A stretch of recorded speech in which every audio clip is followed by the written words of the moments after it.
بإحسان إلى يوم الدين أما بعد.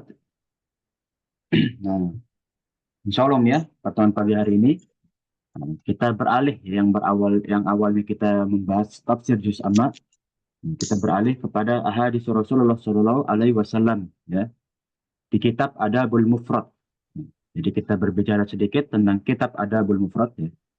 Kitab Adabul Mufrad adalah kitab yang Imam Bukhari ya, rahimallahu taala ya, kumpulkan ya tentang adab-adabnya Rasulullah Sallallahu Alaihi Wasallam.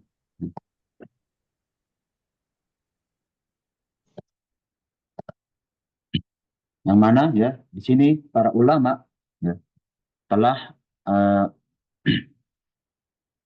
mengelompokkan sesuai bab yang diturunkan ya dari Imam Bukhari. Di mana Imam Bukhari bersama para muridnya ya menjadikan bab-bab tertentu pada kitab Adabul Mufrad ini. Bismillah, ya, kita mulai dari bab pertama. Ya. Bab pertama adalah aku wasiatkan manusia untuk berbuat baik kepada kedua orang tuanya. Ya, ini sebetulnya bab ya yang turun pada ayat ya, yaitu surat Al-Ankabut ayat 8 ya. Wa wasal insana lil walidaini ihsana ya. Kata Allah Subhanahu wa taala ya, aku wasiatkan kepada seluruh manusia untuk berbuat ya baik ya atau berbakti kepada kedua orang tuanya. Nah, maka sinilah ya dengan bab ini Imam Bukhari ya rahimahullah taala ya, mengumpulkan beberapa hadis Rasulullah dalam bab ini. Kita mulai. Sebelum kita mulai ya, sebelum kita masuk ke hadis pertama, bahwa salah satu dari bagaimana ilmu hadis itu bisa tersebar, ya, dipelajari itu pertama dari sanad dan matan. Nah, sebelumnya para umat sekalian pernah dengar ya, sanad dan juga matan ya ya. Nah, mungkin ada yang belum tahu tentang sanad dan juga matan. Jadi sanad itu adalah bagaimana rangkaian atau jalur dari riwayat hadis ini. Ya. Jadi orang-orang yang meriwayatkan hadis dari mulut ke mulut, dari zaman ke zaman, ya itu disebutkan juga matan. Jadi dari awalnya para sahabat, kemudian pada para ulama, ya. Kemudian akhirnya dibukukan, ya, seperti kitab Adabul Mufrad ini. Contoh ini ya dari Imam Bukhari, ya, beliau dari sanadnya yang cukup panjang, sini mana kasih blok ya. Ini salah satu bentuk sanad. Tentu ya di sini anak akan ambil ya sanad dari awalnya aja, yaitu dari sahabat utamanya aja. Nah, contoh dari namanya Imam Bukhari yang awalnya, ya, yaitu nama Imam Bukhari adalah Abu Nasr Ahmad bin Muhammad, atau dikenal juga dengan Ibnu Tayazaki ya, atau Tabazaki, karena beliau ini kan hidup di daerah Persia, maka ya, nama-namanya bukan nama dari Timur Tengah. Beliau dikenal di lingkungannya yaitu Ibnu Tayazaki atau Tabazaki. Beberapa riwayat membilang beliau ini dikenal dengan Ibnu Tayazaki. Inilah ya yang bisa kita lihat dari profilnya Imam Bukhari yang berawal nama dari Ahmad bin Muhammad ya. Kemudian dengan lakopnya beliau ya Ibnu Tayazaki yang dilahirkan ya di bulan Safar tahun 370 Hijriah. Nah, kemudian inilah orang pertama, orang terakhir ya, yaitu Imam Bukhari. Nah, kemudian Imam Bukhari mendengar dari Abul Khair Ahmad bin Muhammad. Ini beda orang ya. Abul Khair Ahmad bin Muhammad ya, yang beliau lahir tahun 302 Hijriah. Nah, kemudian ya ada Abdullah Muhammad bin Ismail dan seterusnya. Sampailah kepada sahabat Abdullah bin Umar. Nah, inilah bentuk sanad ya. Jadi sanad itu dari imam yang terakhir yang membukukan hadis itu mendengar dari imam sebelumnya, kemudian mendengar lagi dari imam yang sebelumnya lagi, ya, sampai menjadi suatu rangkaian, ya, suatu jalur periwayatan. Ada yang ditanyakan tentang sanad? Belum kita masuk ke matannya nanti. Nah, inilah sanad ya, yaitu jalur riwayatnya suatu hadis. Nah, kemudian yang kedua adalah matan. Kita masuk ke matan. Apa itu matan?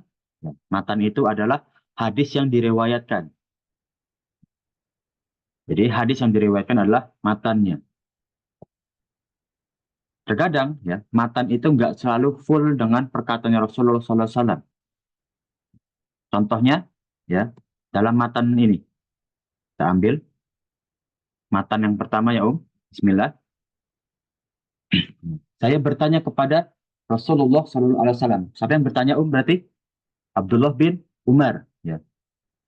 Saal tu ila Rasulullah SAW. Ya.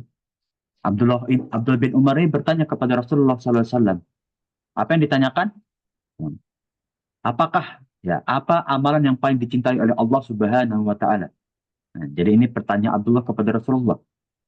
Maka Rasulullah SAW menjawab, sholat pada waktunya. Nah, ini amalan pertama yang harus dijaga seorang mukmin berarti. Jadi bagaimana kita belajar hadis adalah kandungan dalam matanya itu kita benar-benar cermati. Di mana inti dalam hadis tersebut ya atau pokok mana ya yang bisa kita lihat. Mohon untuk videonya ya, boleh dimatikan Nah, jadi bagaimana pada satu hadis itu kita lihat pokok inti pembahasannya ya atau kandungan pada hadis tersebut. Contoh ya pada pertanyaan Abdullah bin Umar ya yang beliau bertanya, apakah apa yang amalan yang paling dicintai oleh Allah Subhanahu wa taala? Nah, maka Rasulullah SAW menjawab. Ini yang membedakan warna ya. Maka Rasulullah SAW menjawab, ya sholat pada waktunya. Kemudian Abdullah bin Umar bertanya lagi, kemudian apa amalan kedua? Nah, maka Rasulullah SAW menjawab, ya, berbakti kepada kedua orang tua, ya, birrul walidain.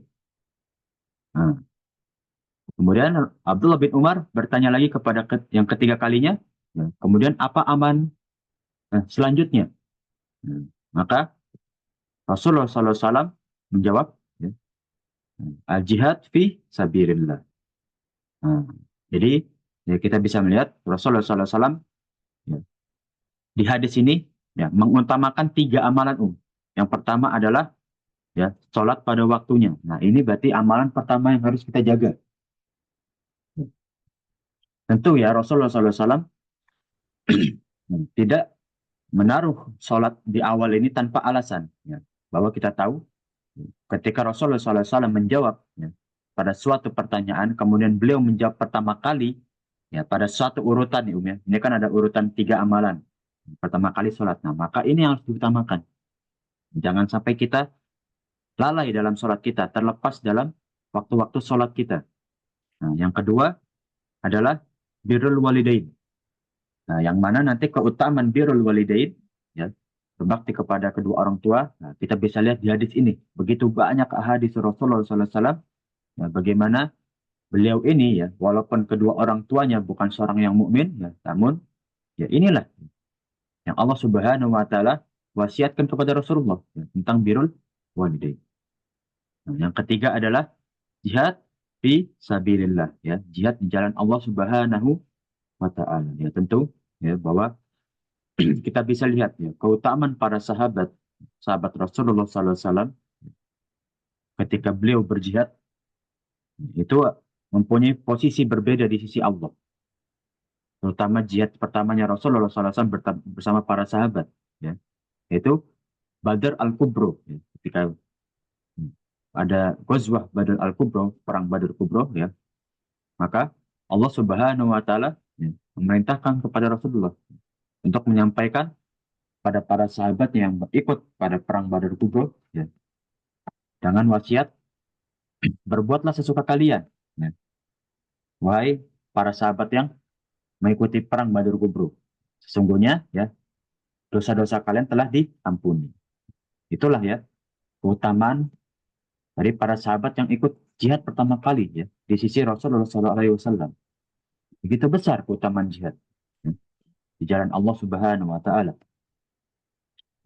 Maka akhirnya, ya, Abdullah bin Umar berkata, ya, ya Nabi Allah, ya, telah mengabarkan amalan yang beliau sudah jawab tadi. Ya.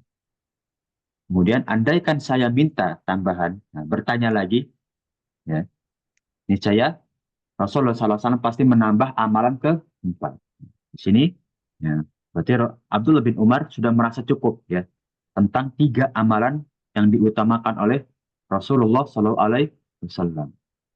Nah, inilah hadis pertama, ya, insya Allah kita bahas pada pagi hari ini. Nah, ini yang disebut matan, ya. Jadi matan itu adalah isi hadisnya. Ya, walaupun nggak full dengan, ya, kalimat atau pertanyaan Rasulullah SAW, kalimat dari Rasulullah SAW. Ya. Jadi inilah perbedaan matan dan juga sanad. Nah, sebelum kita lanjut, ada yang ditanyakan, tentang matan dan juga sanad. Ya. Jadi inilah pentingnya kita belajar hadis, ya. Jadi hadis itu punya 2 komponen besar, matan dan juga sanad. Yang mana, ya, sebelum kita menerima matan, yaitu hadisnya, ya, maka kita harus tahu sanadnya benar atau tidak. Nah, inilah pada zaman sekarang, ya, kaum muslimin mayoritas pun tidak tahu, ya, tentang kesohihan hadis. Yang harus dilihat dari kualitas matannya, maaf, kualitas sanadnya. Kalau kualitas sanadnya tidak bagus, nah, maka tidak mungkin hadis itu diterima. Ada yang ditanyakan,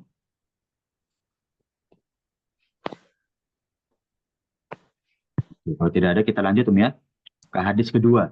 Ya. Yang mana hadis kedua ini, ya, masih diriwayatkan dari sahabat Abdullah bin Umar.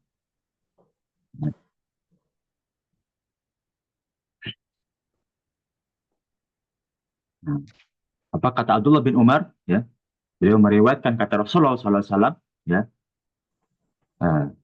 ridha Allah, ya, sesungguhnya ridhonya Allah Subhanahu Wa Taala, ya, ada pada ridhonya ayah dan juga, ya, kedua orang tua. Ya.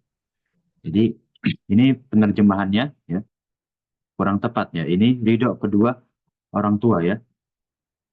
Kalau kita lihat di kitabnya bahasa Arab, ya, ridhonya Allah Subhanahu Wa Taala tergantung pada ridhonya kedua orang tua.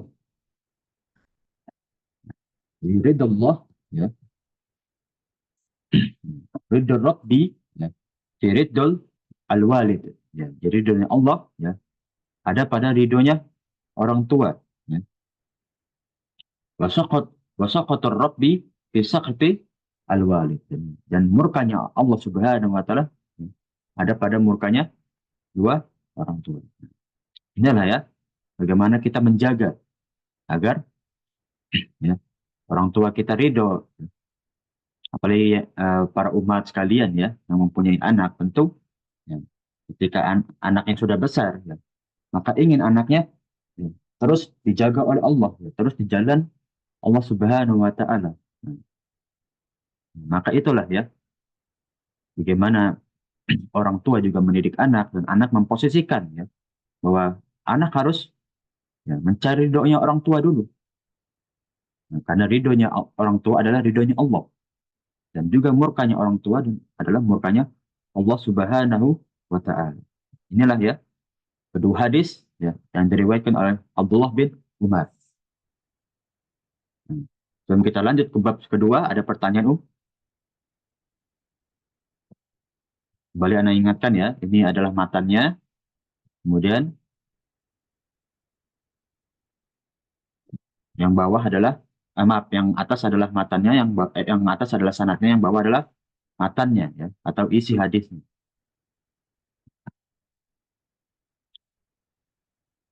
Kita lanjut ya. Di bab kedua kita bisa lihat birrul ya. Itu berbakti kepada ibu. Ya, ini ada bab kedua ya, pada kitab Adabul Mufrad yang mana kita bisa lihat di sini ya, hadis yang diriwayatkan dari Abu Asim. Ya, Abu Asim ini adalah dari uh, uh, tabiin ya, tabiin yang kemudian ayahnya adalah tabiin juga ya, Bas bin Hakim. Kemudian dari ya sahabat Rasulullah SAW yaitu Hakim ya, mendengar Rasulullah SAW berkata ya, uh, bertanya kepada Rasulullah SAW, wahai Rasulullah ya. Nah, jadi Hakim ini bertanya kepada Rasulullah, beliau bertanya, wahai Rasulullah, kepada siapa ya seharusnya aku berbuat baik, yaitu maksudnya yang diutamakan. Nah, kemudian Rasulullah SAW berjawab ya, kepada ibumu. Kemudian ya Hakim bertanya lagi yang kedua kalinya, lalu kepada siapa lagi yang kedua kali? Nah, dijawablah pada ibumu untuk kedua kalinya. Lalu yang ketiga ditanya lagi, kepada siapa lagi untuk berbuat baik? Pada ibumu. Nah, ini hadis yang cukup terkenal ya, bahwa Rasulullah SAW ya, menjawab suatu pertanyaan dari sahabatnya ya, untuk kepada siapa berbuat baik, maka 3 kali menjawab kepada ibumu. Kemudian bertanyalah keempat kalinya ya, Hakim ya, kepada siapa ya, siapa lagi nih untuk keempat kalinya, baru kepada ayah. Inilah ya tingkatan birrul ya, berbakti kepada ibu, di mana 3 kali lipat ya, Rasulullah SAW menjawab bir kepada ibu ya, itu berbakti kepada ibu. Kemudian baru Rasulullah SAW menambahkan lalu kepada kerabat yang paling dekat dan seterusnya. Jadi memang ya, bahwa Rasulullah SAW pernah menyampaikan di hadis yang lain, sedekah paling utama adalah sedekah kepada kerabat sendiri, ya, kepada ya nasab kita yang paling dekat, baru kepada tetangga, baru kepada teman terdekat kita. Inilah ya di mana Rasulullah SAW ya, mengutamakan begitu besarnya pengaruh ya keluarga kepada keberkahannya kita, ya, kepada diri kita sendiri. Inilah yang Rasulullah SAW ajarkan tentang keutamaan dua orang tua. Saya lanjut ya ke hadis keempat, menghapus yang sebelumnya, dari Sa'id Abu Maryam. Ya. Ini ada matannya, ada sanad yang cukup panjang ya. Dari sahabat Ibnu Abbas ya, radhiyallahu anhu, anhuma ya. Ketika Ibnu Abbas ya datang kepada seorang laki-laki yang bertanya kepada Ibnu Abbas. Ya. Beliau ini bertanya kepada Ibnu Abbas, ya, aku melamar seorang wanita. Nah, tetapi ketika melamar, ya, wanita ini menolak. Jadi lamarannya gagal, gitu ya.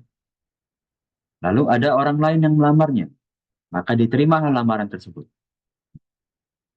Kata laki yang bertanya kepada Ibnu Abbas ini, aku cemburu, kata laki ini. Lalu, ya, aku bunuh wanita itu. Ya, ini suatu kemaksiatan ya, yang mana pada zaman dahulu, ya, kalau para sahabat ya atau orang-orang beriman, orang-orang mukmin, ketika melakukan suatu kemaksiatan atau berbuat dosa, ya, melanggar syariat Islam, ya, beliau bertanya kepada, yang mereka itu bertanya kepada Rasulullah atau kepada para sahabat yang ilmunya ya mencukupi. Maka ya seorang lelaki ini bertanya kepada sahabat Ibnu Abbas. Ketika sudah dibunuh ya pada perempuan yang menolak lamarannya, lalu lelaki ini bertanya lagi, apakah aku masih bisa bertaubat? Kata lelaki ini. Maka sahabat Ibnu Abbas menjawab. Ya. Sahabat Ibnu Abbas menjawab dengan pertanyaan. Ibnu Abbas radhiyallahu anhu bertanya, apakah ibumu masih hidup? Jawabannya, ya lelaki ini tidak. Lalu ya, Ibnu Abbas menjawab kembali, ya, bertaubatlah kepada Allah dan mendekatilah kepada Allah menurut kemampuanmu. Ya maksudnya jagalah amalanmu. Sungguhnya ya taubat kepada Allah itu tetap harus dicapai, harus diusahakan. Ya, walaupun kita tidak tahu ya taubat kepada Allah Subhanahu wa taala diterima atau tidak, namun ya, sahabat Ibnu Abbas tetap ya menginginkan kepada lelaki ini ampunan. Maka bertobatlah kepada Allah kata Ibnu Abbas. Kemudian takarub ya, maksudnya dekatlah kepada Allah, meminta ampun, berdoa. Maka jagalah amalanmu sesuai dengan kemampuan. Inilah ya. Nah, kemudian lalu ditanya oleh sahabat yang lain. Lalu Atok bin Yasar bertanya kepada Ibnu Abbas. Beliau bertanya, kenapa engkau menanyakan tentang ibunya? Nah, kenapa ini? Ya, sebelum sahabat Ibnu Abbas ya, menjawab pertanyaan terakhir, beliau bertanya tentang ya apakah ibunya masih hidup atau tidak? Atok bin Yasar ya, bertanya, kenapa ada pertanyaan tentang ibunya masih hidup atau tidak? Nah, maka sahabat Ibnu Abbas menjawab, aku tidak mengetahui aman apa yang paling mendekati diri kepada Allah selain berbakti kepada ibu. Jadi ya, berbakti kepada ibu ya, adalah amalan terdekat ya, yang untuk mendekati kepada Allah ya, di sisi Allah. Berarti termasuk amalan yang paling dicintai oleh Allah dan juga Rasulnya. Maka dari itu ya, bahwa di sini sahabat Ibnu Abbas menyampaikan bahwa ketika kita dalam keadaan sulit, ya, dalam keadaan terpuruk, maka kita dekatkan kepada Allah, ya, terutama kepada kedua orang tua kita. Karena itulah ya yang bisa membantu kita kepada ridhonya Allah, kepada ampunannya Allah. Itu mendekati ya kita kepada kedua orang tua. Inilah hadis keempat ya yang diriwayatkan dari sahabat Ibnu Abbas. Sebelum kita lanjut, para umat sekalian, ada yang ditanyakan tentang hadis ya, tentang birrul walidain. Jadi di kitab Adabul Mufrad ya, sampai bab 10 bab awal itu tentang ya birrul walidain, itu berbakti kepada kedua orang tua.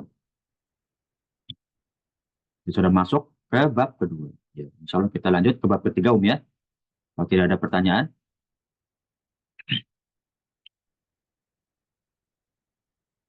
Ini hadis yang cukup panjang. Ya, dari sahabat Abu Hurairah ya, radhiyallahu anhu, ya, Rasulullah SAW ya pernah ditanya kepada siapa yang saya berbuat baik. Ya. Jadi ada sahabat namanya Abu Zur'ah. Ya. Abu Zur'ah ini bertanya kepada Rasulullah, kepada siapa nih aku berbuat baik? Ini riwayat kedua ya dari Abu Hurairah. Kemudian Rasulullah SAW menjawab, pada ibumu. Kemudian bertanya lagi kedua kalinya, kepada siapa aku harus berbuat baik? Kepada ibumu. Ini jawaban yang kedua. Nah, kemudian pertanyaan yang ketiga, pada siapa aku harus berbuat baik? Ya, pada ibumu. Lalu bertanya lagi, ya, yang keempat kalinya, kepada siapa aku harus berbuat baik? Lalu kepada ayah. Jadi ini pertanyaan yang sama ya dari dua orang yang berbeda. Yang pertama dari Abu Zur'ah, ya, yang sebelumnya kita bisa lihat dari yang di hadis ketiga, ya, dari Hakim, ya, di sahabat Rasulullah SAW. Ya. Nah, jadi ayahnya Bahas bin Hakim. Di Bahas bin Hakim ini mendengar ayahnya bertanya seperti pertanyaan Abu Zur'ah, yang mana riwayatnya berbeda. Nah, namun intinya sama, bahwa Rasulullah SAW ya, benar-benar mengutamakan kedua orang tua. Ya. Ketika kita ingin berbuat baik, yang pertama kali kita berbuat baik adalah kepada kedua orang tua. Ya. Sesuai seperti hadis ya di hadis Arba'in, di hadis pertama ya, tentang hadis maaf di hadis kedua, hadis Jibril ya. Mungkin para umat pernah mendengar tentang hadis Jibril, yang mana salah satu tanda hari akhir adalah ya, memposisikan ibu atau memposisikan orang tua seperti budak. Bahwa di situ diriwayatkan ya, nanti di akhir zaman ya ada seorang ibu yang melahirkan tuannya sendiri. Nah, maksudnya apa? Ya, jadi para ulama ya, menafsirkan ya, ada dua penafsiran atau dua pendapat. Yang pertama adalah seperti pada zaman jahiliyah ya, ketika seorang tuannya ya mensetubuhi budaknya, nah, kemudian budak ini melahirkan anak dari tuannya tersebut. Ya. Nah, maka ini menjadi tuannya. Namun ada penafsiran yang lain, ada pendapat yang lain yang dimaksudkan adalah bahwa yang ketika anak sudah menganggap orang tuanya ini ya, tidak dihargai lagi, ya, sudah tidak menghargai kedua orang tuanya, ya, bagaikan dianggap seperti budak. Itulah yang ditafsirkan dalam hadis Jibril, ya, tanda-tanda dari akhir zaman, yang mana Rasulullah SAW sampaikan pada hadis Jibril tersebut. Begitu besar keutamaan, ya, bahwa ya, seperti di hadis ini juga, maka jagalah ya keutamaan kepada kedua orang tua. Misalnya kalau kedua orang tua sudah tidak ada pandangan lagi di mata anaknya, maka itulah ya tanda-tanda akhir zaman. Nah, inilah pentingnya kita mendidik ya, pendidikan diniyah, pendidikan Islam. Kalau kita tahu ya keutamaan kita bersosial itu kepada siapa, buat baik itu kepada siapa, tentu kepada dua orang tua. Itulah ya hadis kelima, bisa kita lihat masih tentang birul walidain. Kita lanjut ya ya, hadis keenam. Kita masuk ke matanya langsung. Sini anak blok matanya.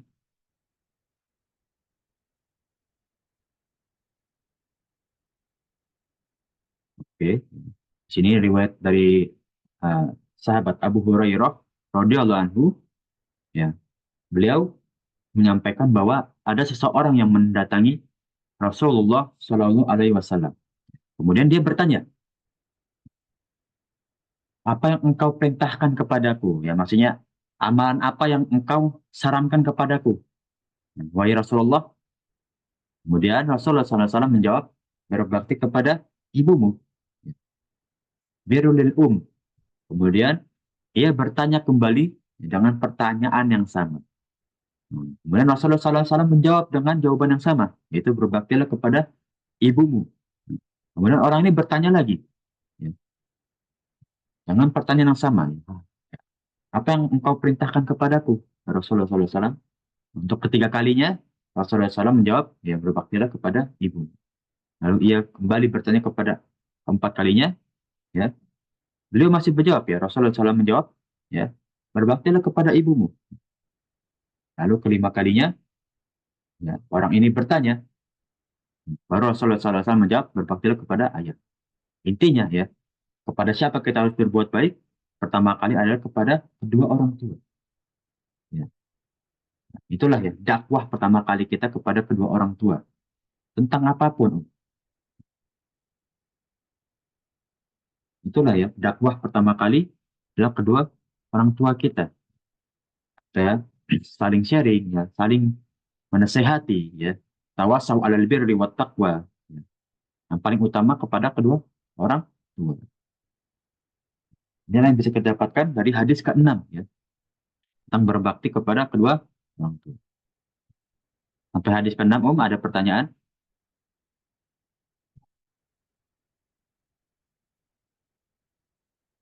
Nah, kita lanjut ke hadis ke-7 ya, tentang ini kita masuk ke bab keempat ya, berbuat baik kepada kedua orang tua ya, walaupun keduanya berbuat zalim.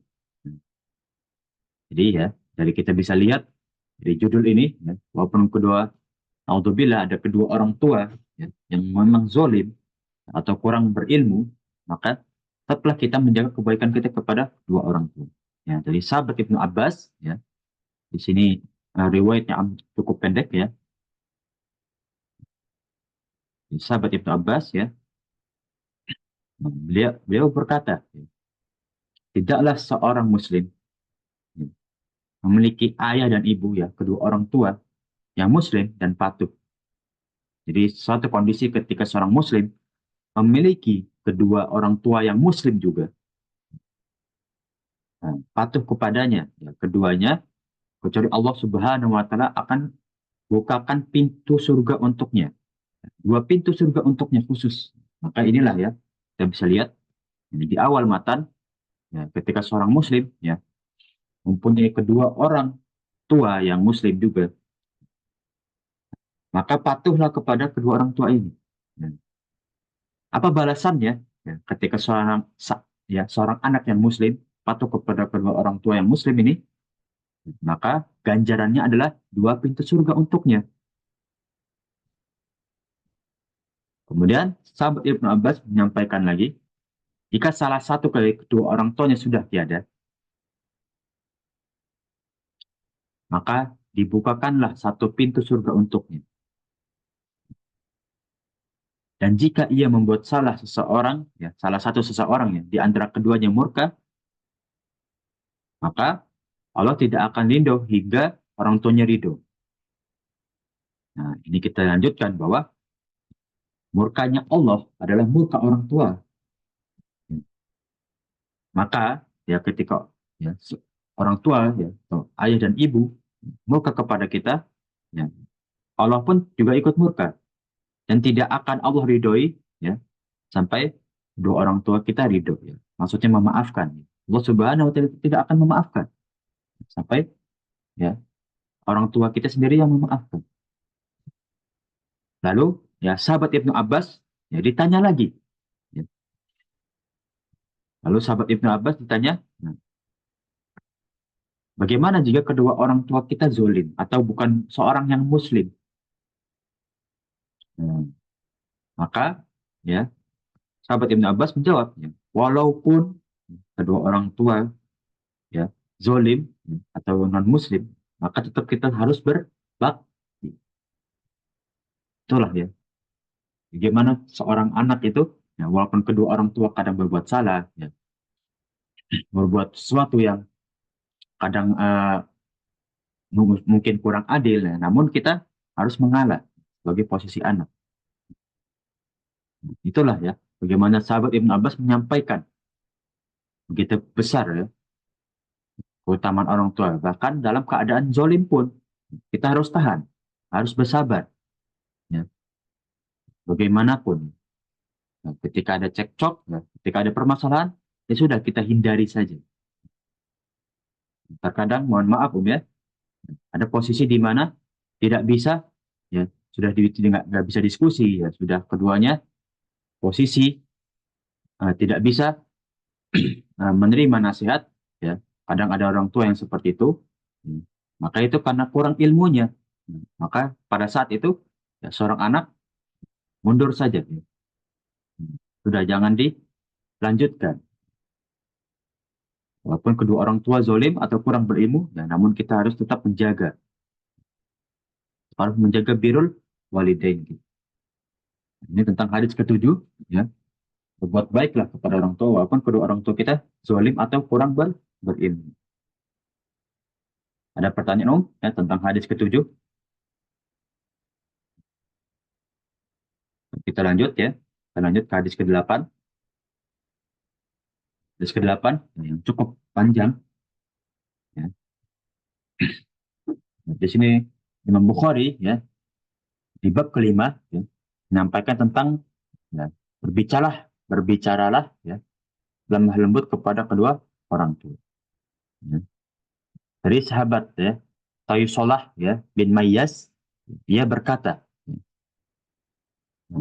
beliau ini ya, karena kecerobohannya ya keberanian ini maksudnya kecerobohannya, aku jatuh kepada suatu dosa ya, yang menurutku itu termasuk dosa-dosa besar.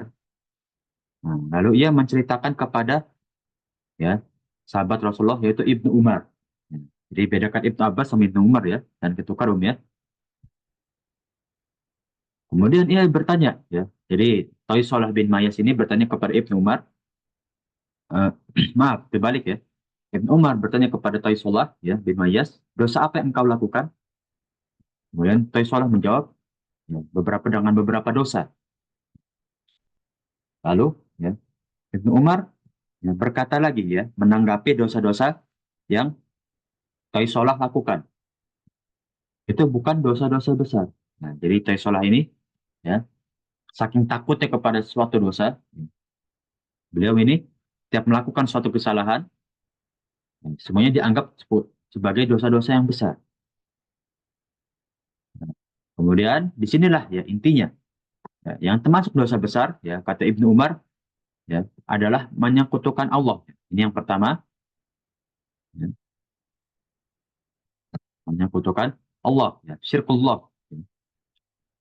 Nah, kemudian ya qatlul insana ya amdin ya, yaitu membunuh seseorang yang tidak melakukan kesalahan, ya, yang darahnya masih haram. Nah, yang ketiga adalah harbum minal ghazwah, ya, yaitu kabur dari perang, kabur dari jalan Allah. Inilah sikap-sikap yang kata Rasulullah SAW orang munafik, orang-orang yang ketika diajak perang, ya, ketika Rasulullah SAW sampai di Madinah, ya setelah Fathul Mekah, ya ada beberapa sahabat ya, yang mereka sikapnya seperti orang munafik. Ketika diajak perang oleh Rasulullah SAW, ya, mereka selalu beralasan. Inilah ya, yang ketiga ya. Kata Ibnu Umar, dari sahabat Ibnu Umar menyampaikan dosa-dosa besar. Ya, termasuk dari ya beralasan ya atau kabur dari perang. Ya. Yang ketiga adalah fitnah. Ya. Fitnah kepada wanita terhormat. Ya. Jadi fitnah itu termasuk dari dosa besar. Ya. Contohnya ini adalah fitnah kepada wanita yang terhormat. Ketika ada wanita yang menjaga ya kesuciannya, kemudian difitnah, maka itu termasuk dosa besar. Ya. Sama seperti ketika ya Ummul Mukminin Aisyah radhiyallahu anha difitnah ya, oleh kaum munafik ya, ketika hijrah bersama Ummu Kulsum.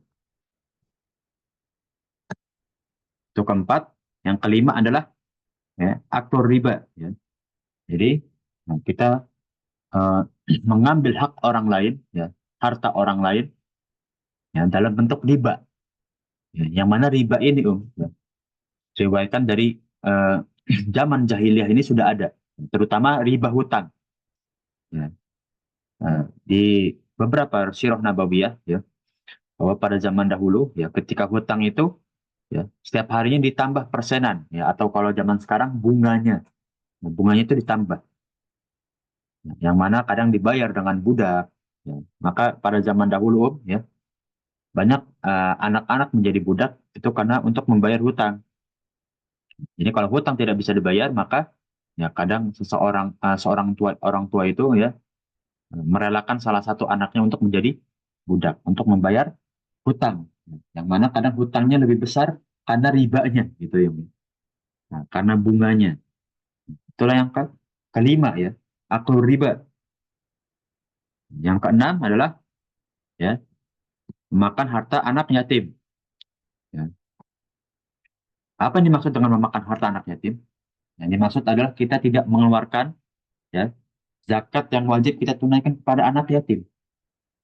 Nah, jadi yang dimaksud adalah harta kita ya. Nah, yang kita dapatkan itu tidak full murni untuk kita. Ya, namun ya ketika Allah Subhanahu wa taala mewajibkan ya zakat mal, ya, zakat harta yang 2,5%, ya, ketika sudah mencapai nisab itu termasuk dari haknya anak yatim, maka kita harus tunaikan. Ketika kita tidak tunaikan, maka kita termasuk terjumus dalam dosa besar. Ya. Nah, kita tahu ya bahwa zakat itu adalah rukun iman yang ketiga. Maka itu wajib ditunaikan. Ketika kita meninggalkan itu, masuk dari dosa besar. Itulah yang keenam. Kemudian, ya, berbuat keji di masjid atau tidak menghargai masjid, ya, mengotori masjid, ya. Nah, ini juga termasuk dari dosa-dosa besar, ya. Bahwa kita tahu masjid itu, ya, adalah tempat di mana Allah Subhanahu Wa Taala, ya, menjadikan tempat untuk hamba-hambanya beribadah, untuk selalu mendekati kepada Allah, ya. Maka itu, ya, kita di masjid kita harus punya sikap ihsan. Apa itu ihsan? Ya.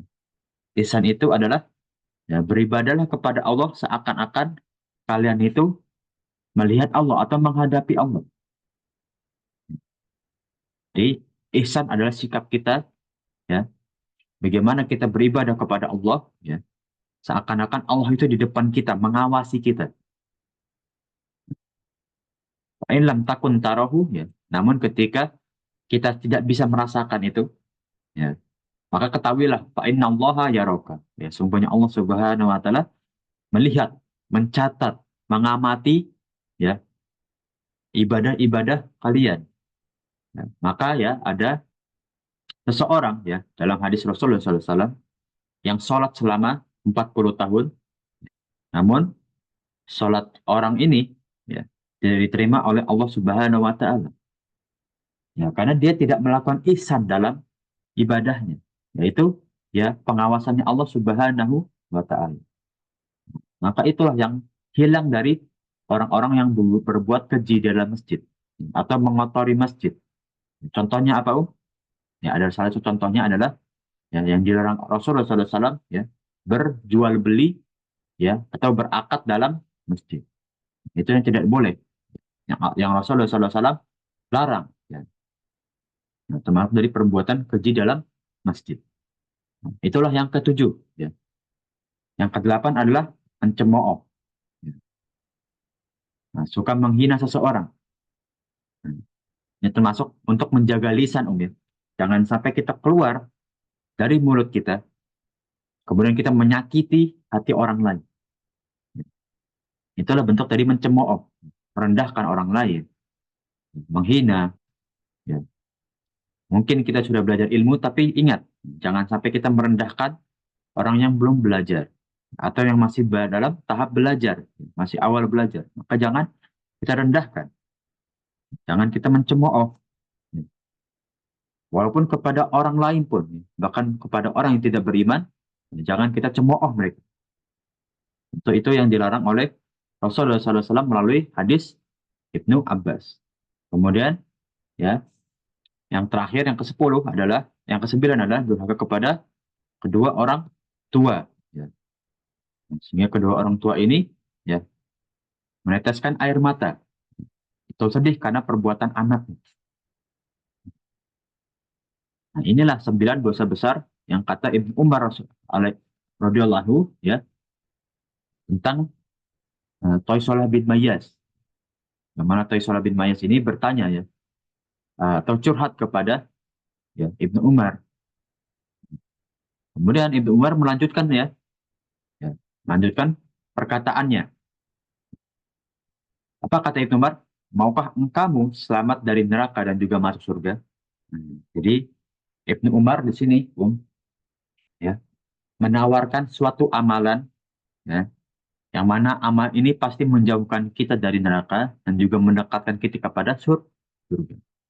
Maka, ya, nah, Toysolah ini menjawab, demi Allah, ya, tentu aku mau. Kemudian, ya, sahabat Ibnu Umar, ya, bertanya, apakah ayahmu masih hidup? Nah,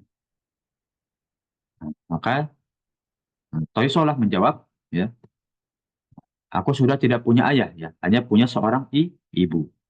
Nah, lalu, ya, sahabat Ibnu Umar berkata lagi, ya, sungguh demi Allah, ya, jika engkau berbicara lemah lembut padanya, yaitu kepada ibumu, dan engkau memberinya makan, niscaya engkau akan masuk surga, ya, selama engkau menjadi dosa-dosa besar. Jadi di sini sahabat Ibnu Umar, ya, memberikan suatu amalan yang pasti kita, ya, masuk ke dalam surganya Allah, ya, yaitu birrul walidain, ya, menjaga, ya, akhlak kita, ya, omongan kita, ya, kita berbicara lemah lembut kepada, ya, orang tua, yang mana kalau kita melakukan ini, ya, kita sudah pasti masuk surga, ya. Dan dengan syarat, ya, menjauhi dosa-dosa besar, ya. Nah, tadi Ibnu Umar sampaikan di awal hadis, di awal matan. Nah, inilah yang disampaikan oleh Ibnu Umar, ya, ketika Toisolah bin Mayas, ya, berbicara kepada beliau. Dan ingin ditanyakan, tentang hadis ke-8 ini? Belum ada, ya? Oke. Kita lanjut ke hadis ke-9. Sini habis dulu. Kita lanjut, ya. Nah, dari sahabat Hisham bin Urwah, ya, ketika bersama, ya, Sufyan, maaf, dari sahabat Hisham bin Urwah, ya, menyampaikan tentang firman Allah Subhanahu wa taala, ya, waqfid lahuma janahad dzulli minar rahmah. Ya. Dan surat Al-Isra, ya, sahabat Hisham bin Urwah menyampaikan, ya, dari ayahnya, dan rendahkanlah dirimu terhadap kedua orang tua dengan penuh kasih sayang. Apa yang dimaksud dalam ayat ini? Dari ayahnya Hisham bin Urwah, ya, yang dimaksud adalah janganlah kamu menghalangi apa yang jadi kesukaannya. Jadi ketika orang tua ingin melakukan sesuatu, maka, ya, kita tunaikan aja. Kita bantu apa yang diinginkan orang tua dari hal kecil, gitu, ya. Nah, selama tidak menyinggung maksiat atau tidak masuk ke dalam maksiat kepada Allah Subhanahu wa taala, nah, maka tunaikan, ya, apa yang diinginkan oleh kedua orang tua. Inilah hadis yang ke-9, ya, tentang, ya, penjelasannya, ayahnya dari Hisham bin Urwah tentang Al-Isra, ya, ayat 24. Waqfid lahuma janahal dzulli minar rahmah. Yang dimaksud adalah jangan menghalangi, ya, kedua orang tua kita ketika ingin melakukan sesukanya, ya, melakukan sesuatu yang ia inginkan. Itu lah, ya, ya. Ya, keutamaan kedua orang tua, ya, sampai bab kelima ini, bab tentang, ya, berbuat layin, ya, berbuat lemah lembut kepada dua orang tua. Ada yang ditanyakan, Ya, sebelum kita masuk ke bab ke-6? Tidak ada, ya. Kita lanjut ke hadis ke-10, ya, di bab, ya, membalas jasa kedua orang tua. Ya. Di sini dari sahabat Abu Hurairah, ya, radhiyallahu anhu, yang menyampaikan bahwa Rasulullah SAW berkata, ya, nah, apa kata Rasulullah SAW? Ya, tidak dapat, ya, tidak ada seorang anak yang dapat membalas budi kebaikan kedua orang tuanya. Nah, jadi tidak bisa dibalaskan kebaikan kedua orang tuanya, ya, kecuali jika mendapatkan ayahnya tertawan menjadi budak atau hamba sahaya, ya, kemudian dibeli atau ditembuskan, jadi merdekalah ayah tersebut yang menjadi budak. Jadi sampai sebegitunya, ya. Jadi memerdekakan budak itu suatu amalan, ya, atau satu-satunya amalan yang bisa membalas, ya, kebaikan, ya, orang tua. Itu memerdekakan dia ketika dia menjadi seorang budak. Tentu kalau zaman sekarang sudah tidak ada seperti itu, ya. Nah, begitu sempit, ya, bahkan hampir mustahil untuk kita membalas kebaikan kedua orang tua. Nah, itu adalah hadis pertama, ya. Di hadis kedua, ya, ketika Ibnu Umar, ya, bersama seorang laki-laki Yaman yang melakukan tawaf sambil menggendong ibunya, ya, berkata, ya, aku adalah untanya yang dimanjakan. Ya, apabila penunggangnya terkejut, maka aku tidak takut. Ya, yang dimaksud adalah, ya, ketika, ya, yang ibunya digendong, ya, ketika terkejut atau misalkan dalam kondisi yang kurang fit, maka anak ini tetap harus tegar, tetap harus bisa melindungi ibunya. Kemudian laki-laki itu yang menggendong ibunya dari Yaman, ya, menuju kota Makkah untuk tawaf, ya, berkata kepada Ibnu Umar, "Wahai Ibnu Umar, ya, apakah menurutmu aku sudah bisa membalas kebaikan ibuku?" Nah, orang ini bertanya kepada Ibnu Umar. Maka Ibnu Umar menjawab, ya, tidak, ya, tidak. Bahkan, ya, sekali nafas pun kalian, ya, kamu tidak membalas dari kebaikan ibumu. Ya, ini begitu besar keutamanya seorang ibu, ya. Ketika orang ini bertanya, ya, apakah aku sudah membalas kebaikan ibuku? Ya. Nah, kata lelaki ini kepada Ibnu Umar, maka Ibnu Umar menjawab tidak. Ya, walaupun satu kali hela nafas. Ya. Kemudian Ibnu Umar, ya, bertawaf dan sholat 2 rakaat, ya, di makam Ibrahim. Ya. Lalu berkata, ya, wahai Abu Musa, ya, sesungguhnya setiap 2 rakaat bisa menghapus dosa yang ada di hadapan mereka berdua. Nah, inilah, ya, ketika sholat 2 rakaat, ya, untuk kedua orang tua kita, maka itulah yang bisa menghapus dosa-dosa kita juga. Ya. Nah, ketika kita berbuat dosa kepada orang tua kita atau zolim kepada kedua orang tua kita, durhaka, maka salah satu bentuknya adalah kita sholat dan juga bertaubat. Apalagi kita ketika di tanah haram, maka perbanyaklah ibadah, sholat, berdoa, ya, muraqabah. Muraqabah itu adalah introspeksi diri. Ya.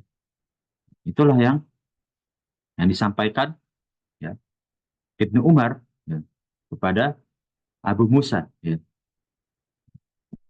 ketika sedang sholat 2 rakaat, yang bisa menghapus, ya, dosa-dosa yang ada di hadapan mereka berdua. Maksud di hadapan, ya, kedua orang tua kita, kedua orang tuanya Abu Musa. Inilah, ya, yang bisa kita lihat di hadis ke-11 bahwa, ya, bahkan, ya, seorang anak pun, ya, yang membawa ibunya untuk tawaf, ya, dari Yaman, ya, menuju kota Mekah Al-Mukarramah tidak bisa menghapus, ya. Bahkan satu kali hela nafas pun tidak bisa. Begitu besar keutamaannya.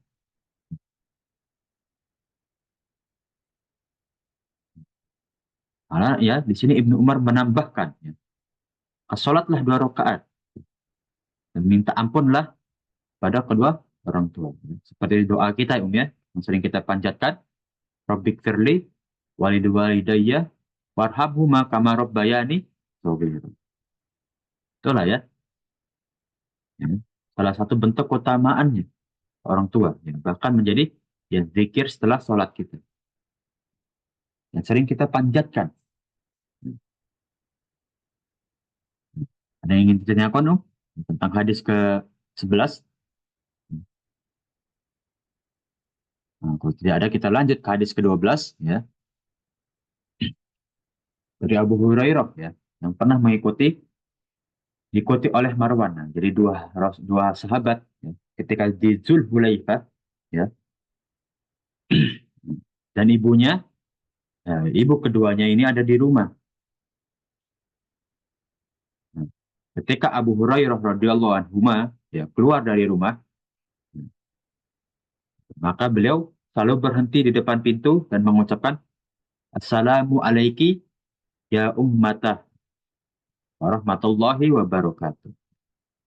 Artinya apa? Ya, keselamatan atasmu wahai ibuku, ya, warahmatullah, dan juga rahmat yang insya Allah, ya, terlimpah atasmu, ya, memenuhimu wabarakatuh, dan berkat dari Allah. Lalu ibunya Abu Hurairah ini, ya, ketika diberi salam oleh Abu Hurairah, ya, menjawab, wa alaika ya bunayya warahmatullahi wabarakatuh. Juga keselamatanmu, ya, wahai anakku, ya, bunayya, ya, ini anakku, ya, ya bunayya. Biasanya ini kalau misalkan di Arab, ya, nah, ketika ada guru, ya, nah, kepada anak-anak muridnya yang masih kecil, ya bunayya, nah, wahai anak muridku, nah, bisa gitu. Ya, atau orang tua kepada anaknya, ya, ya bunayya, ya, atau ya ibni, ya binti. Jadi ya bunayya ini panggilan untuk ya anak. Ya. Nah, kemudian Abu Hurairah ya, berkata lagi, ya, mudah-mudahan ya la'alla Allahu nah, menambahkan atau melimpahkan rahmatnya kepadamu. Ya, wahai ibuku, sebagaimana ya engkau telah mendidikku waktu kecil. Ya. Nah, seperti doa yang kita panjatkan, ya. Robbighfirli wali walidayya warhamhuma kama rabbayani shaghira. Nah, jadi doa itu dari hadisnya Abu Hurairah radhiyallahu anhu. Ya, maka ketika Abu Hurairah berkata seperti itu kepada ibunya, ya, ibunya menjawab, ya, nah, semoga Allah juga memberimu rahmat, ya, wahai anakku. Nah, sebagaimana engkau telah berbuat kebaikan kepadaku, ya, di waktu ya aku dewasa, ya, maksudnya ketika orang tuanya sudah berumur, ya, Abu Hurairah ini adalah anak yang berbakti. Maka ya dari ibunya Abu Hurairah radhiyallahu anhu, ya, berdoa serupa ya seperti doanya Abu Hurairah yang ia panjatkan kepada ibunya. Inilah ya bisa kita lihat ya dari Abu Hurairah menyampaikan bahwa begitu ya beliau ini menjaga sekali pada orang tuanya ya, ingin pergi ya, bahkan berdoa ya, depan ibunya. Yang mana doa ini ya yang kita panjatkan ya setiap selesai ya, sholat wajib ya, sholat fardu ya. Rabbik firli wali walidayya warhamhuma kama rabbayani shaghir. Yang artinya ya mudah-mudahan Allah melimpahkan rahmatnya kepadamu wahai ibu ya, sebagaimana engkau telah mendidikku atau menyayangiku saat aku masih kecil. Nah, itulah ya kita dapatkan doanya Abu Hurairah ya, dalam hadisnya kita panjatkan juga ya setelah sholat fardu. Kita lanjut ya ya ke hadis ke-13 ya, hadis terakhir ya dari Abdullah bin Amr ya. Abdullah bin Amr yang menyampaikan telah datang seorang laki-laki kepada Rasulullah SAW kemudian membaiat ya untuk hijrah sementara yang meninggalkan kedua orang tuanya ya, yang menangis ya. Jadi kedua orang tuanya ini ya tidak ridho ya. Nah, tidak rela anak ini safar. Lalu ia berkata ya, dan lelaki ini berkata kepada Rasulullah SAW ya.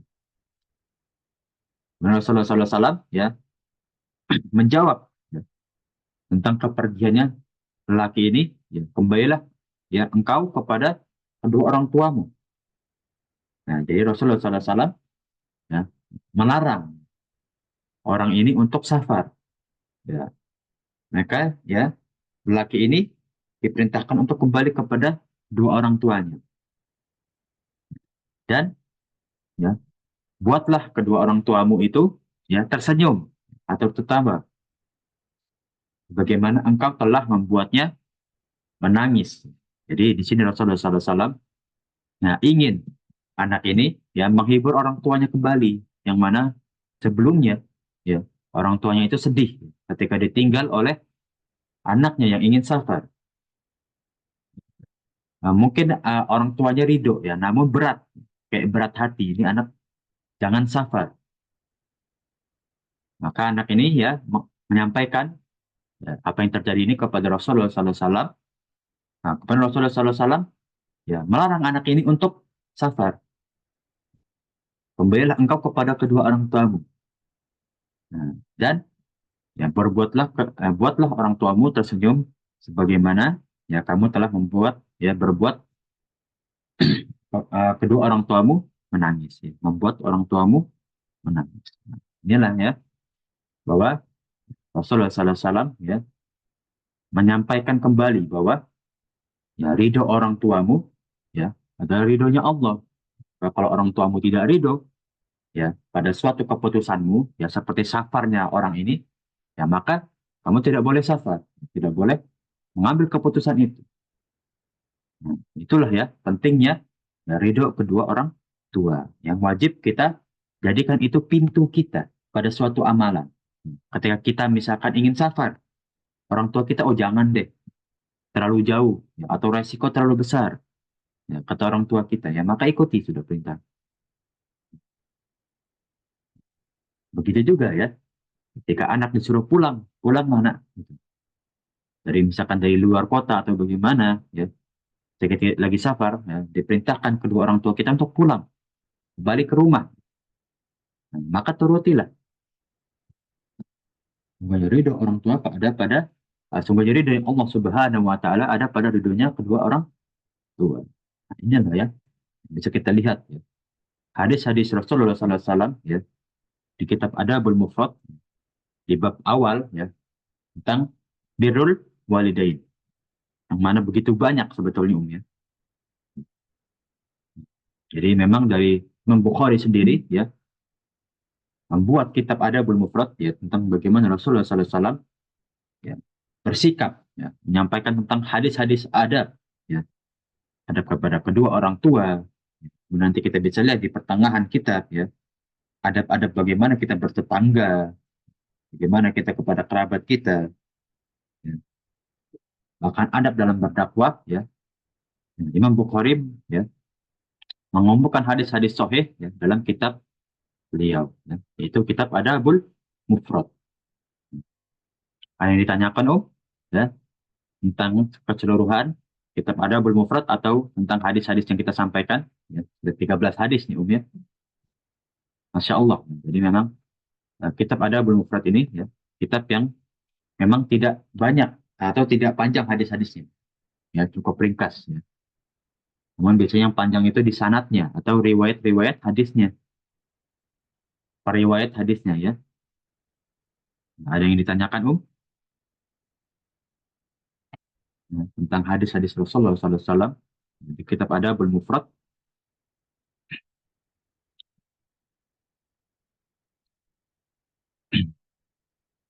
Hmm. Nah, kalau tidak ada ya mungkin kita tutup ya pertemuan pagi hari ini ya. Terima kasih ya. Mungkin kurang lebihnya mohon maaf ya. Insya Allah ya. Nah, ilmu yang kita tempuh ya, pada pagi hari ini ya semoga menjadi ilmu yang berkah ya. Juga amal jariah kita di akhirat ya. Memberat ya amal amal soleh kita juga penghapus dosa-dosa kita. Amin ya robbal alamin. Itu dari anak pribadi ya. Nah, pamit undur diri. Kita tutup pertemuan pagi hari ini dengan doa kafaratul majlis. Subhanakallah